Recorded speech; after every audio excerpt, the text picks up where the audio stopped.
நீ கிளாஸ்ல first topic choose பண்றது and then how we have to prepare your questionnaire and என்னென்ன web பேஜஸ்லாம் நீ தேடினா உனக்கு ஓரளவுக்கு ஹெல்ப்ஃபுல்லா இருக்கும்ன்றதை நான் காட்டிடுறேன். அண்ட் ஒன்ஸ் அகெயின் இது நான் ஏற்கனவே வந்து சொன்னதுதான், but anyway again I am repeating it. First you have to approach a company தான் நீ ஃபர்ஸ்ட் சூஸ் பண்ணணும். ஏன்னா சில ஸ்டூடெண்ட்ஸ் என்ன பண்றீங்கன்னா, மேம் டாபிக் சொல்லுங்கன்னு கால் பண்றீங்க, பட் கம்பெனி சூஸ் பண்ணிட்டியான்னு கேட்டா இல்ல மேம் அப்படின்னு சொல்றீங்க. So that is not possible. நீங்க ரிவர்ஸா ஒர்க் பண்றீங்க. It is not correct actually. ஏன் அப்படி சொல்றேன்னா, நீ ஒரு டாபிக்கை சூஸ் பண்ணி வச்சுக்கிட்டு நீ ஒரு கம்பெனி அப்ரோச் பண்ண அப்படின்னா கம்பெனி வந்து அந்த டாபிக்கை அக்செப்ட் பண்ண மாட்டாங்க. அண்ட் நீ சூஸ் பண்ண டாபிக் ஏத்த மாதிரி நீ கம்பெனி தேடக்கூடாது. கம்பெனியை தேடிட்டு அந்த கம்பெனில நீ படிச்ச கான்செப்ட் என்னெல்லாம் இருந்ததோ அதை பேஸ் பண்ணி தான் நீ டாபிக்ஸ் வந்து ஃப்ரேம் பண்ணணும். நான் சொல்றது எனக்கு புரியுதா? Others Yes, ma'am. So first you have to choose the company. For example, நான் example சொல்றேன். One of the students from your class has chosen the topic training அப்படின்னு வச்சுக்கோங்களேன். ட்ரைனிங்னு சூஸ் பண்ணிட்டு போறாங்க. பட் அவங்க அப்ரோச் பண்ணி அவங்களுக்கு ப்ராஜெக்ட் கிடைச்சது ஒரு ஸ்டார்ட் அப் கம்பெனில. ஸோ அந்த கம்பெனில இப்பதான் கம்பெனியை ஸ்டார்ட் பண்ணி I think some 3 to 4 months ஆகுது. ஸோ ட்ரைனிங் அப்படின்ற ஒரு கான்செப்ட் அங்கே இல்லவே இல்லை. ஸோ அங்கதான் ஒரு ப்ராஜெக்ட் கிடைச்சிருக்கு. She have approached some 2 to 3 companies. Finally, the student got the project in that company. The startup company தான் கிடைச்சிருக்கு. So he could able to do the project there only. So அப்போ அவங்க HR approach பண்ணும்போது, company is a startup company. There is no point of training here. Only it was just 4 months. We have just given induction program for our employees. So training அப்படின்றது அந்த டாபிக்ல பண்றது not possible அப்படின்னு சொல்லிட்டாங்க. So this is how you have to do this. First you have to choose the company. நீ உனக்கு என்ன கம்பெனில ப்ராஜெக்ட் கொடுக்குறானோ அங்க என்னென்ன டிபார்ட்மெண்ட்ஸ் இருக்கு, ஈவன் HR டிபார்ட்மெண்ட் இருக்கும். ஆனா அந்த கம்பெனில ட்ரைனிங்ன்ற கான்செப்டே இல்லாம இருக்கும். அப்படி இருந்தா நீங்க ட்ரைனிங் கான்செப்ட்ல எதுவுமே பண்ண முடியாது. அண்ட் சம்டைம்ஸ் சில கம்பெனிஸ்ல பெர்ஃபார்மன்ஸ் அப்ரைசல்ன்ற கான்செப்டே இருக்காது. ஸோ எல்லா கம்பெனியும் வந்து பெர்ஃபார்மன்ஸ் அப்ரைசல் வந்து ஃபாலோ பண்ணுவாங்கன்னு நம்ம சொல்ல முடியாது. ஸோ பெர்ஃபார்மன்ஸ் அப்ரைசல் ஒரு டாபிக்கை ஃபிக்ஸ் பண்ணிட்டு அதுக்கப்புறமா நீ கம்பெனியை தேடின அப்படின்னா you could not able to get your project or internship anywhere. So first you just have some topics வந்து எழுதி வச்சுக்கோ. You just have a note or a pen, I mean in a web page anywhere, வேர்ட்லயோ இல்லை பிடிஎஃப்லயோ, even in messages you just keep it and have some topics. உனக்கு ஒரு மெசேஜ்ல ஒரு 4 டாபிக் சூஸ் பண்ணி வச்சுக்கோ. If suppose when you are approaching anybody asked, any HR manager asks என்ன டாபிக்ல பண்ணலாம் ஐடியா இருக்குன்னு கேட்டாங்கன்னா you have to show it immediately. So write it and take an image and save it in your mobile phone or in a mail. Okay. And the first set of topics நீ choose பண்ற பாத்தியா, அந்த set of topics வந்து it should cover at the maximum of all HR concepts. So training, performance appraisal, ஓரளவுக்கு motivation, இந்த மாதிரி எல்லா கான்செப்ட்ஸும் வந்து கவர் பண்ற மாதிரி ஒரு 5 to 6 topics சூஸ் பண்ணி வச்சுக்கோ. Then it will be easy to get into one topic. Once you got the project in any company or internship in any company, அவங்க கிட்ட டிஸ்கஸ் பண்ணிட்டு ஏதாவது ஒரு டாபிக் என்ன பண்ணிக்கலாம், இமிடியேட்டா ஃப்ரீஸ் பண்ணிக்கலாம். புரியுதா? நான் ஒரு பேஜ் வந்து உனக்கு ஷேர் பண்றேன்.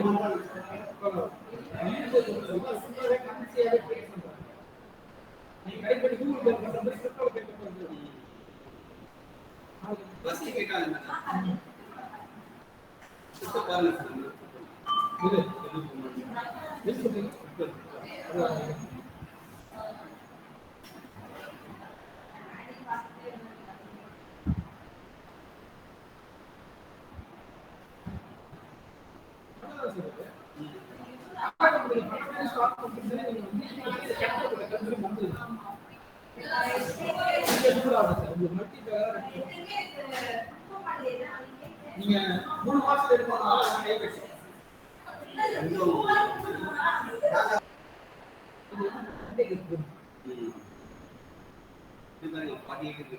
ஸ்கிரீன் வியூ ஆகுதா?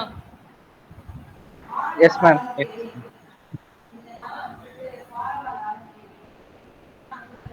Yes, ma'am.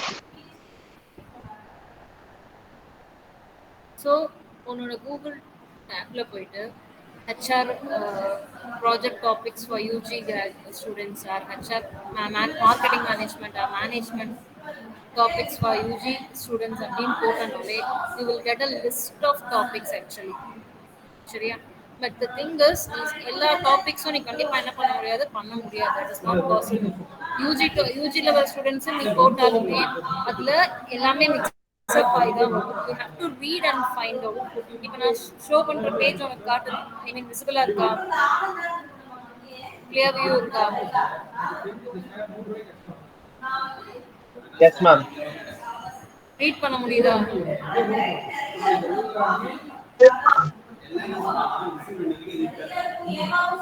Someone please play actually. Yes, ma'am. Yes, ma'am.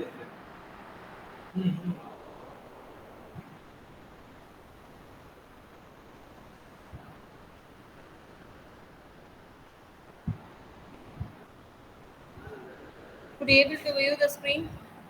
Yes, ma'am. Yes, ma'am. Yes, ma'am.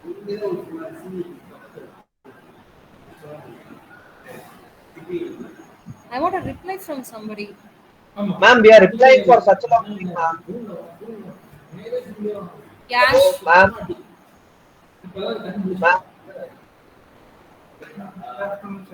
Yash Anil Pavani. ma'am, ma'am, What about others? Suraj, ma'am, Ma'am, we are Vikash Raju. ma'am.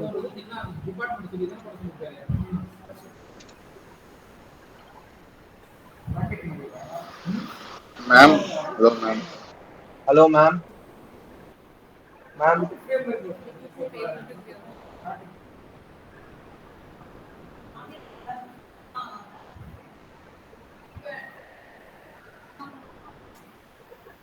Please add a thin box line in the same light color of Department of BBA.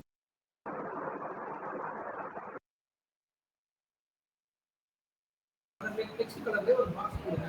ஓ அதுதான் சொல்லுவாங்க. அதுதான் அதே கலர்ல.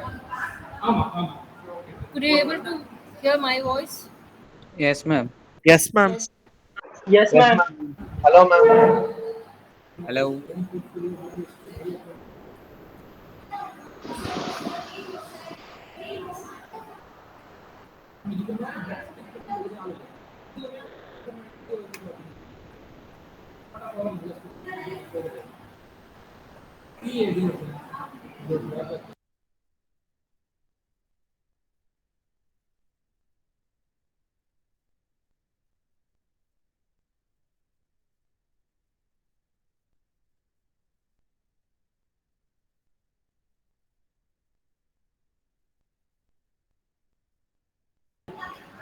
Yes, ma'am. This is all Yes, HR ma'am. topics. So this is all HR topics. Okay. So கூகுளில் போயிட்டு just HRM project topics போட்டாலே for UG students, UG level management students, இது என்ன போட்டாலும் you will get some topics. But அப்படியே கண்ணை மூடிட்டு இந்த டாப்பிக்கே எடுக்கக்கூடாது. You have to select some particular topics. Like, could anyone read it? List of topics, could anyone read? Ma'am, impact of human resource planning on organizational performance, causes and effects of communication breakdown in an organization, effect of financial and non-financial incentives on staff productivity, effects Okay, of time right, management right. as Right. Enough, thank you. So human resource planning அப்படின்னு வந்து நம்ம படிச்சிருக்கோம். ஹெச்ஆர்ங்கிற ஒரு concept யாருக்காவது ஞாபகம் இருக்காது? ஹெச்ஆர்பி அப்படின்னு ஒரு கான்செப்ட் படிச்சிருக்கோம். If suppose you are going to choose a topic that impact of human resource planning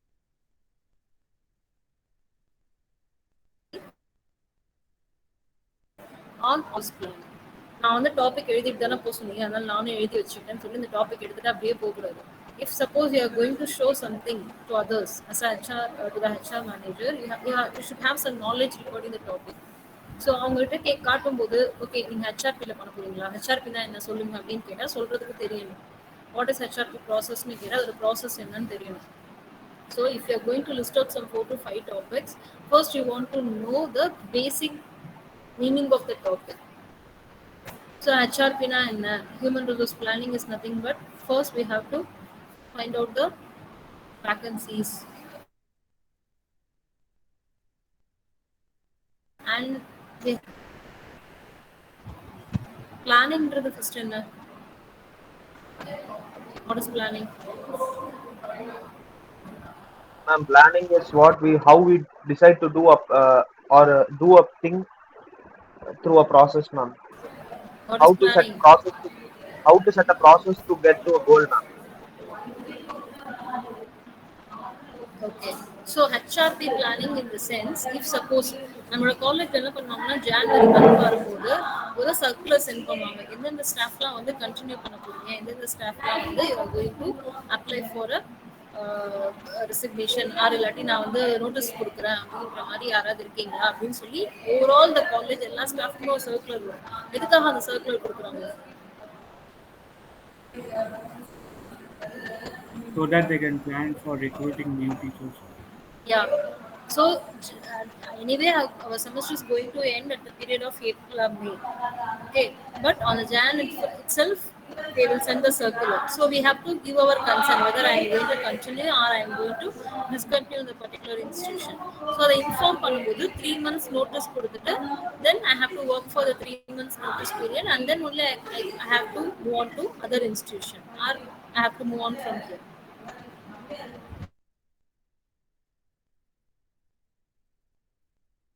அப்போ ஜான்ல என்ன பண்ணுவோம் குவாலிஃபிகேஷன்ல வேணும் then only they could able to prepare advertisement and they could be able to circulate it. So again ஜூன்ல semester start பண்ணும்போது the new uh, employees will be there, new teachers will be there. So அந்த advertisement கொடுத்து போஸ்டிங்க்கு வந்து அவங்க ஒரு particular date fix பண்ணி first வந்து என்ன பண்ணுவாங்க, they will collect the resumes and they will filter it and they will forward the resumes to the particular departments and the HODs and other senior faculties who look into it. So finally they will select the right person, right? So அப்போ human resource பிளானிங்னா என்ன? So overall ஒரு ஆர்கனைசேஷனோட பெர்ஃபார்மன்ஸ்க்கு அது என்னென்ன இம்பேக்ட்ஸை create பண்ணுது அப்படின்றத பேசிக்காக நீ தெரிஞ்சு வச்சுக்கணும். அதை எக்ஸ்பிளைன் பண்ணுறதுக்குரிய கான்செப்ட்ஸை நீ தெரிஞ்சு வச்சுக்கணும். You should know about it. ஆனால் இந்த டாபிக் சூஸ் பண்ணுறதுக்கு ஹியூமன் ரிசோர்ஸ் பிளானிங்ன்ற ஒரு கான்செப்ட் இருக்கணும். அப்படி இருந்தால் மட்டும்தான் அவங்ககிட்ட நீ கொஸ்டின் ரைஸ் பண்ண முடியும். அந்த கொஸ்டினுக்கு அவங்க ஆன்சர் பண்ணுவாங்க. Whether it is effective or not, what may be the changes needed, அங்கே என்ன ப்ராப்ளம் ஆகுது, அந்த பிளானிங் வந்து இந்த ப்ராசஸில் வந்து சரியாக வரல, இல்லை பிளானிங் வந்து சக்ஸஸ்ஃபுல்லாக இருக்குது, இன்னும் பெட்டராக இதுக்கப்புறம் பண்ணலாம் அப்படின்னு சொல்லி நீ கொஸ்டினர் ரைஸ் பண்ணால் அவங்க ஆன்சர் பண்ணுவாங்க. ஸோ இந்த ஹியூமன் ரிசோர்ஸ் பிளானிங் அப்படின்ற கான்செப்ட் வந்து அந்த கம்பெனியில் இருக்கணும்.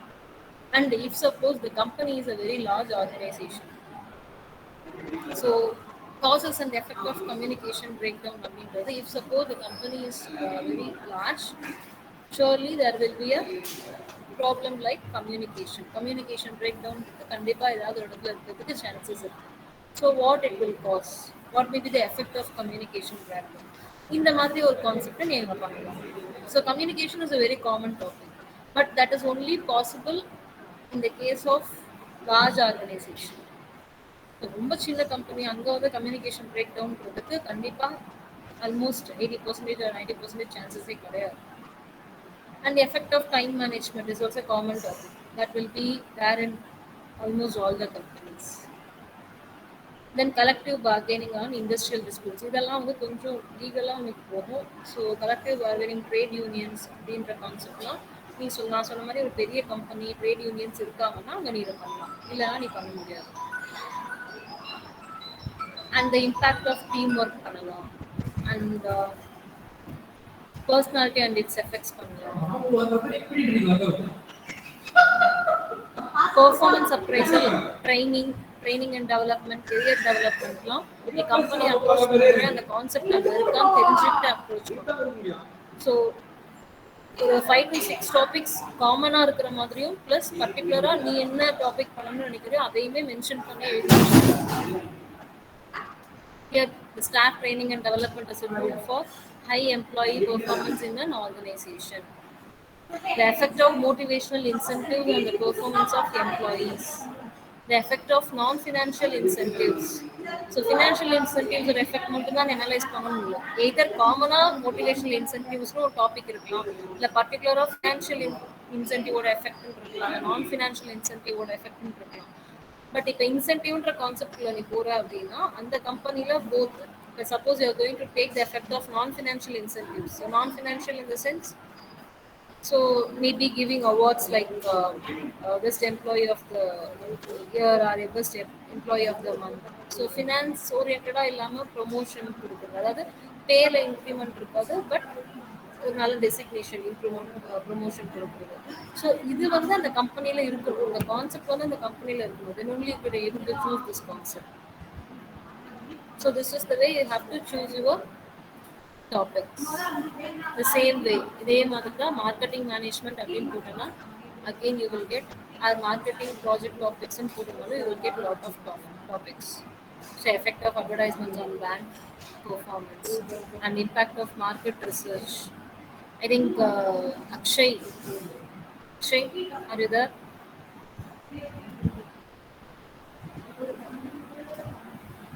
Akshay,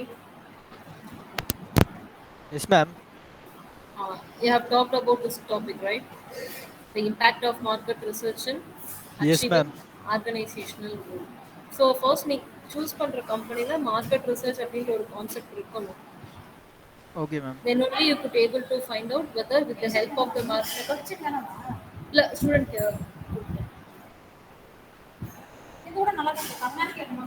இல்ல நீ இல்ல எடுக்கும் போது அவன் கொண்டு கொடுத்துருவான்.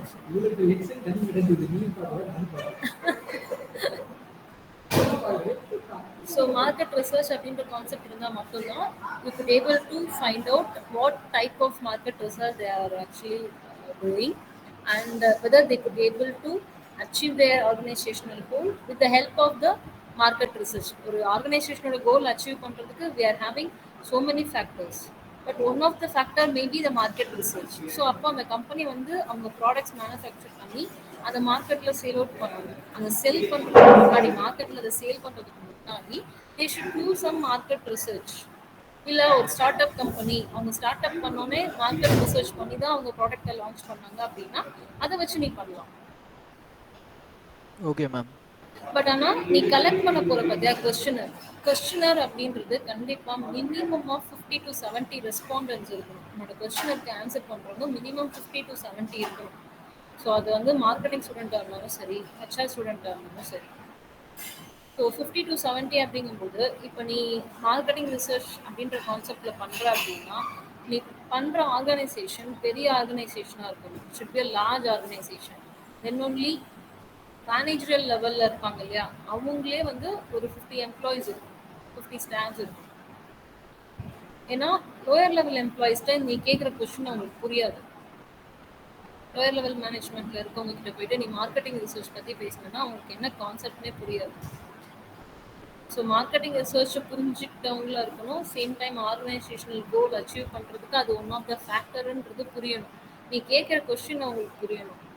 ஸோ இந்த சென்ஸ் மேனேஜரியல் லெவல்லையே ஒரு 50 எம்ப்ளாயீஸ் இல்லைன்னா இந்த கம்பெனியில் இருக்கணும். Okay, ma'am. Is it clear? Yes, ma'am.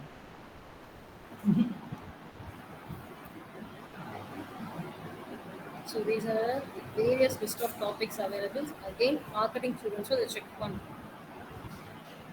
ஓகேவா? செக் பண்ணி இதுலேருந்து ஃபைனலைஸ் பண்ணணும். உங்களோட டாபிக்ஸை ஃபைனலைஸ் பண்ணிட்டு எழுதி வச்சுக்கோ. இது இப்போ டாபிக் செலெக்ஷன் முடிஞ்சிச்சா? யாருக்காவது டாபிக் செலெக்ஷன்ஸில் ஏதாவது டவுட் இருக்கா?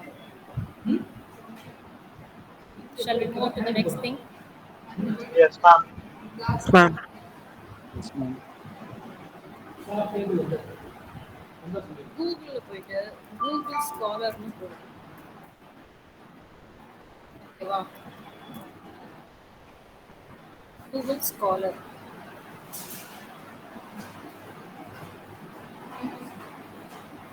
இப்போ கூகுள் ஸ்காலர்ன்ற ஒரு தனி இது ஓப்பன் ஆயிடுச்சா? Yes, ma'am.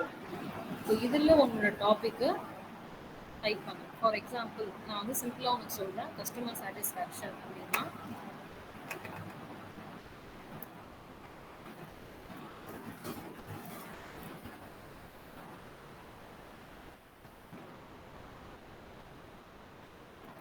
ஏதாவது ஒரு பர்டிகுலர் இண்டஸ்ட்ரி, உனக்கு எக்ஸாம்பிளுக்காக நான் ஃபேஷன் இண்டஸ்ட்ரின்னு எடுத்துருக்கேன்.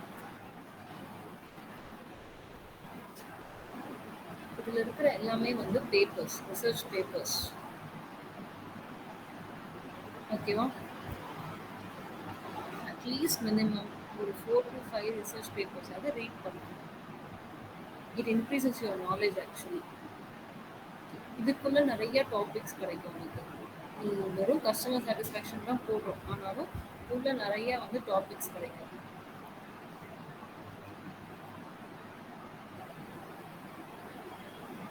இப்போ பிடிஎஃப்ன்றதுலாம் வந்து உனக்கு பிடிஎஃபாகவே ஓப்பன் ஆகும்.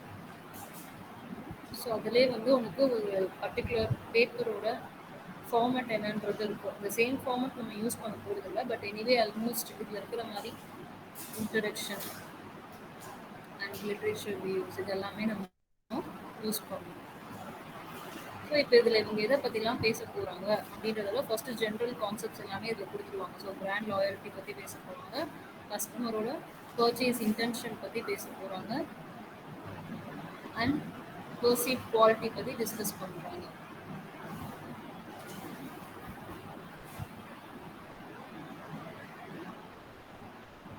ஸோ நம்ம வந்து ரெகுலேஷனோ இல்லைனா ஃபேக்டர் அனாலிசிஸோ வரைக்கும் போகிறதில்ல. We are going to approach to percentage analysis.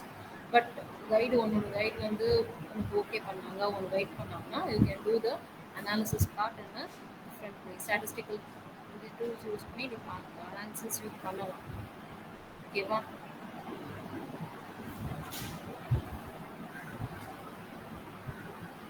டைரக்டாக எந்த ஒரு பேப்பர்லையும் கொஸ்டினர்னு இருக்காது. But you have to find out அவங்களோட ரிசல்ட்ஸை வச்சு கொஸ்டினர் அப்படின்றத நீ தான் ஃபைண்ட் அவுட் பண்ணிக்கலாம். சில இதில் வந்து கொஸ்டினர்னே இருக்கும். சில இது ரொம்ப காமனான டாபிக்ஸ்னால் நீ தனியாக என்ன பண்ணலாம், கூகுள்லேயே சர்ச் பண்ணி பார்க்கலாம். கூகுள்லேயே வந்து இப்போ suppose for example employee retention வச்சுக்கோங்க. நான் எம்ப்ளாயி ரிட்டன்ஷன் கொஸ்டினர்னு போட்டால் எனக்கு கொஸ்டினர்ஸே வரும். லிஸ்ட் ஆஃப் கொஸ்டின்ஸ் இருக்கும். ஸோ ஒரு எம்ப்ளாயி ரிட்டன்ஷன் அப்படின்ற கான்செப்டுக்கு நம்ம என்னென்ன கொஸ்டின்ஸ்லாம் கேட்கணும் அப்படின்ற மாதிரி there will be a list of questions. So எந்த இண்டக்ஷன் ப்ரோக்ராம் வந்து உங்களுக்கு வந்து ஆர்கனைசேஷனை அண்டர்ஸ்டாண்ட் பண்ணிக்கிறதுக்கு ரொம்ப பெட்டர் இண்டக்ஷன் ப்ரோக்ராமாக இருக்குது, உங்களுக்கு கொடுத்த ஆன்போர்டிங் இண்டக்ஷன் ப்ரோக்ராம் சாட்டிஸ்ஃபைங்காக இருக்குதா, do you like your workplace and surroundings, இந்த மாதிரி உங்களோட கொஸ்டின்ஸ் இருக்கும். So again you have to read a lot and you have to take a notebook and you have to write and list out the questions. நீ ஒரு 50 questions and 40 questions எழுதுனாதான் அதுலேருந்து ஒரு 20 to 25 questions okay பண்ண முடியும். நீ எழுதுறதே ஒரு 10 questions 15 questions அப்படின்னா you could not able to get the questioner கிடைக்காது. ஏன்னா சில கொஸ்டின்ஸ் வந்து ஹெச்ஆர் மேனேஜர்ஸ் இது வேண்டாம், இது வந்து ரொம்ப டீட்டெயில்டு கொஸ்டினாக இருக்குன்னு ரிஜெக்ட் பண்ணுறதுக்கு சான்சஸ் இருக்குது. அண்ட் இப்போ இதில் எழுதியிருக்க கொஸ்டினர் வந்து உனக்கு எந்த கம்பெனியில் ப்ராஜெக்ட் கிடைக்குதோ அங்கே இருக்கிற சுச்சுவேஷனுக்கு ஏற்ற மாதிரி நீ ஆல்ட்ரு பண்ணிக்கணும். அதுக்கெல்லாம் உன்னோட கைடு ஹெல்ப் பண்ணுவாங்க.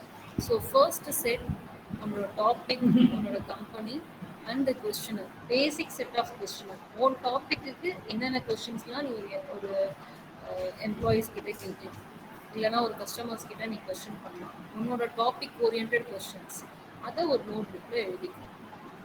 அதுக்கப்புறமா உனக்கு கைடு அலாட் பண்ணும்போது அந்த கொஸ்டினர் எல்லாத்தையுமே அவங்களுக்கு தேவையான மாதிரி கரெக்ஷன் பண்ணி கொடுப்பாங்க. How you have to proceed இது எல்லாமே அவங்க சொல்லுவாங்க. ஏதாவது டவுட்ஸ் இருக்கா? மேம் இப்போ ஒரு கொஸ்டினர்ல மினிமம் இல்ல மேக்ஸிமம் எத்தனை கொஸ்டின்ஸ் இருக்கலாம் மேம்? 20 to 25 தான். Minimum 20 questions. ஏன்னா ஃபர்ஸ்ட் செட் ஆஃப் கொஸ்டின்ஸ்ன்றது உன்னோட டெமோகிராஃபிக் டீட்டெயில்ஸ் தான் இருக்கும். அவங்களோட நேம் வந்து ஆப்ஷனல் தான். ஸோ சப்போஸ் உன்னோட டாபிக் அவங்க ஏஜ் குரூப் வந்து தேவைப்படுது அப்படின்னா அவங்களோட ஏஜ் நம்ம கேட்போம், அண்ட் தென் ஜெண்டர் கேட்போம். அண்ட் இந்த மாதிரி டெமோகிராஃபிக் கொஸ்டின்ஸ் ஒரு 2-3 போயிட்டா கூட பேலன்ஸ் உனக்கு ஒரு 20 கொஸ்டின்ஸ் இருந்துச்சுன்னா you could be able to find a good suggestion and findings. Okay ma'am. So apart from அந்த டெமோக்ராஃபிக் இன்ஃபர்மேஷன்ஸ் இல்லாமல் மினிமம் 15 கொஷின்ஸ் இருக்கும். அதெல்லாம் இல்லாமல் ஐ மீன் ஜெண்டர், ஏஜ், அவங்க என்ன டெசிக்னேஷனில் கம்பெனியில் இருக்காங்க, இதெல்லாம் இல்லாமல் மினிமம் 15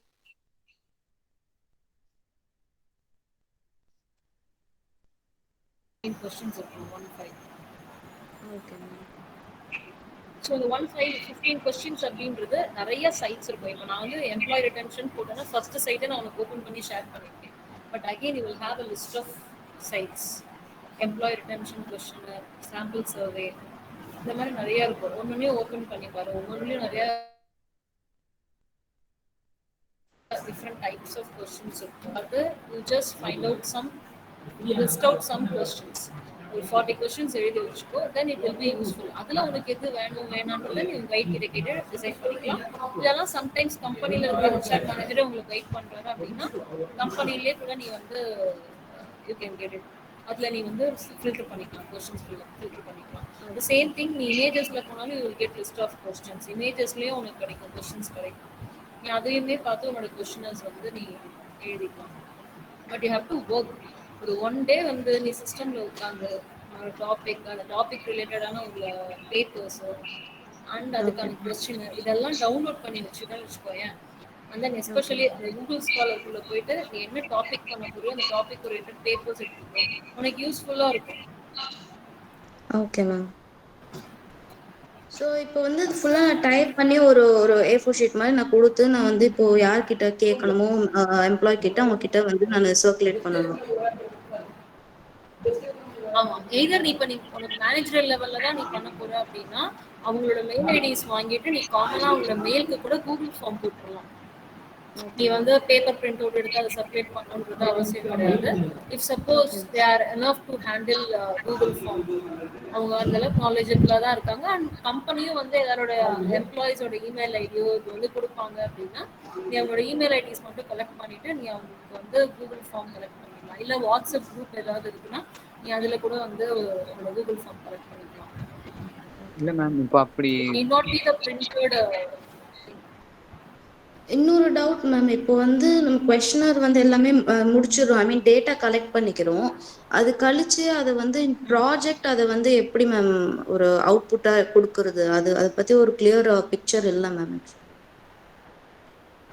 அதை நான் சொல்றேன். ஃபர்ஸ்ட் நம்ம ஸ்டார்ட் பண்ணுவோம். பிகாஸ் இது ஃபர்ஸ்ட் நம்ம முடிச்சோம்னா அது ஒரு 1 டே ப்ராசஸ் ஆகிடும். அது எப்படி பண்றது நான் ஒரு ப்ராஜெக்டை வச்சே எக்ஸ்பிளைன் பண்ணுறேன். Okay ma'am. ஸோ இப்போதைக்கு நம்ம வந்து நீ கூகுள் ஃபார்ம்ல கலெக்ட் பண்றதே வந்து உனக்கு ஒரு எக்ஸல் ஷீட்ல டேட்டாவா தான் கன்வெர்ட் ஆகி உனக்கு கிடைக்கும். ஸோ அதை வச்சு அதுக்கப்புறம் நீ என்ன அனாலிசிஸ் போட போகிறது you will get an idea easy. ஏன்னா இப்போ நீ அதையே பண்ணாம இப்போ நான் எல்லாத்தையும் ஓரலா சொல்லும்போது உன்னால இமேஜினரியா அதை அண்டர்ஸ்டாண்ட் பண்ணிக்க முடியும். First fix the topic and do the fix the questionnaire, அதெல்லாம் கலெக்ட் பண்ணு. Then once you collected and you have some raw data, உனக்கு அது என்ன பண்றதுன்னு புரியும். ஓகே மேம், இப்போ ஃபர்ஸ்ட் டாபிக் செலக்ட் பண்ணிட்டு வந்துட்டு கம்பெனிலேருந்து அந்த லெட்டர் மட்டும் வாங்கணும் இல்லையா மேம்? Offer letter. கம்பெனிலேருந்து ஒரு லெட்டர் வாங்கணும் இல்லையா மேம்? Offer letter something. இல்லை, ஆக்சுவலாக உங்களுக்கு இன்னும் கைடு வந்து செலக்ட் பண்ணலை. சப்போஸ் நீ அதுக்கு முன்னாடி இன்டர்ன்ஷிப்பே கம்ப்ளீட் பண்ணிடுறாங்க அப்படின்னா completion letter sent okay. Guide alert பண்ணி நீ ஃபர்ஸ்ட் ரிவ்யூ கொஞ்சம் ஃபாலோ அவுட் பண்ணும்போது நான் இன்டர்ன்ஷிப்பே இன்னும் ஸ்டார்ட் பண்ணல அப்படின்னா அப்போ நீ உன்னோட கன்ஃபர்மேஷன் லெட்டர், அதாவது ஒரு கம்பெனிலேருந்து கன்ஃபர்மேஷன் லெட்டர் நீ சப்மிட் பண்ணணும். எனக்கு தெரிஞ்சு நிறைய பேர் இப்போ இன்டர்ன்ஷிப் ஸ்டார்ட் பண்ணிட்டீங்கன்னு தான் நினைக்கிறேன். நிறைய பேர் என்கிட்ட சொன்னாங்க இன்டர்ன்ஷிப் கிடச்சிச்சு போகிறேன் அப்படின்னு சொல்லி. அப்படி போகிறேன்னா ஆல்மோஸ்ட் இன்னும் வித்தின் 2 to 3 weeks தான் இன்டர்ன்ஷிப்பே கம்ப்ளீட் பண்ணிடுவேன். So you will have your completion letter. Actually that is enough.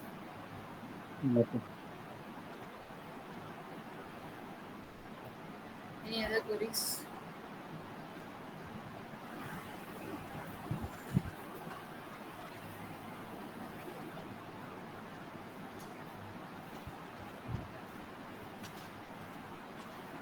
So attendance வந்து 214 to 219 and untaken. Screen தெரியுதா? Yes ma'am. Ma'am. I started taking attendance as 214 until 219 I have taken totally 42. So in a remove பண்ணா கூட 41 ஆகுது. So 1 2 3 4 6 7 8 9